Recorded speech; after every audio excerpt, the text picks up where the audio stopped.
Utang yun eh. Bakit nangyari ito ng hindi nyo inaano sa akin?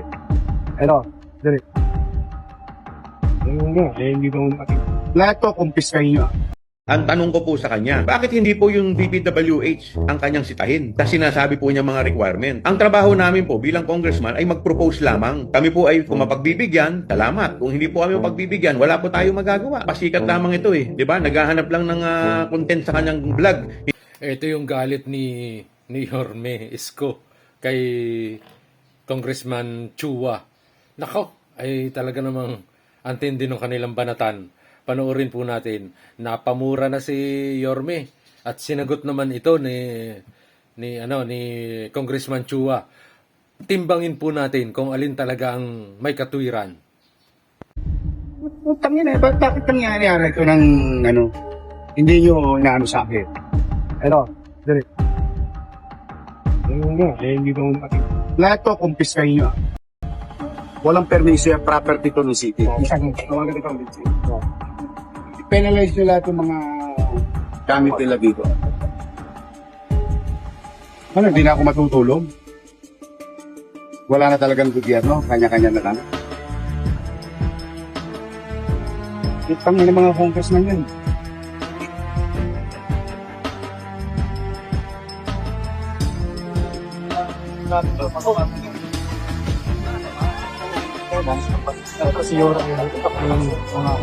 Pinagkakagulan si Yomi.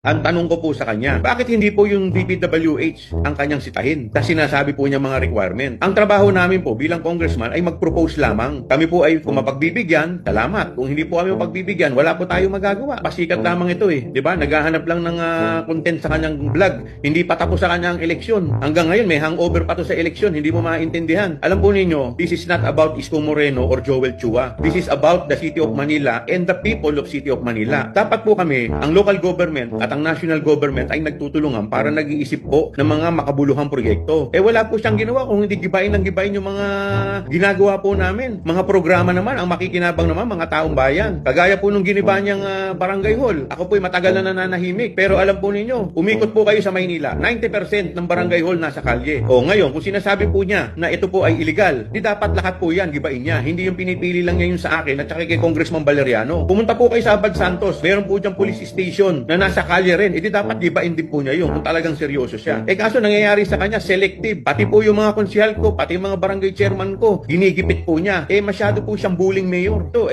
kung hindi to politika, bakit pinipili lang niya yung gigibain niya at piniperwisyo niya? Bakit puro mga kalaban lang niya ang ginigiba niya? Kami po, nanalo po kami. Pag ikaw po ay nanalo, ako po kasi naniniwala na ako po ay representante, hindi lang ng mga bumoto sa akin. Representante po ako ng lahat ng mga tao sa 3rd District ng lungsod ng Maynila. Kaya dapat po lahat yung pinagsisilbihan ko. Hindi po yun namimili lamang ako. Kahit po mga kalaban ko sa politika, mga hindi po sa akin tumulong, pagka lumapit po sa akin, lahat po yan tinutulungan natin. At lahat po yan, binibigyan din natin ng atensyon. Kaya ako po, sa totoo lang, tapos na yung politika sa akin. Kaya kung mapapansin po ninyo, 2 buwan, lahat ng atake niya sa akin, hindi po ako nagsasalita. Nung nagsona po, ako pa po mismo ang lumapit sa kanya para batiin ko po siya. 2 beses ko na po nilalapitan yan para batiin. Kaya lang po siya, hindi pa po, may hangover pa po to sa politika. Kaya po, hanggang ngayon, kinokopya pa niya yung dating Pangulo, pamura-mura pa. O ngayon, ito po tanong ko, kung kami po kaya ay magkakampi, ganyan din po kaya ang gagawin niya?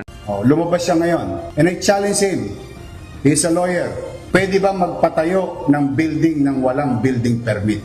Ngayon nila imbestigahan sa Quadcom ang sarili nila. Congressman Joel Chua, pwede bang mag-demolish ng walang demolition permit? Sinabi ko na sa inyo may gobyerno sa lungsod ng Manila and it is called City Government of Manila, not City Congress of Manila. Kung hindi sila hihinto sa pang-aabuso nila sa kanilang kapangyarihan, papapanagutin ko sila. No hard close ako sa kanila. Sa totoo, may gobyerno na sa lungsod ng Maynila. Nung araw, baka nagagawa nila, nabobola-bola nila yung mayor.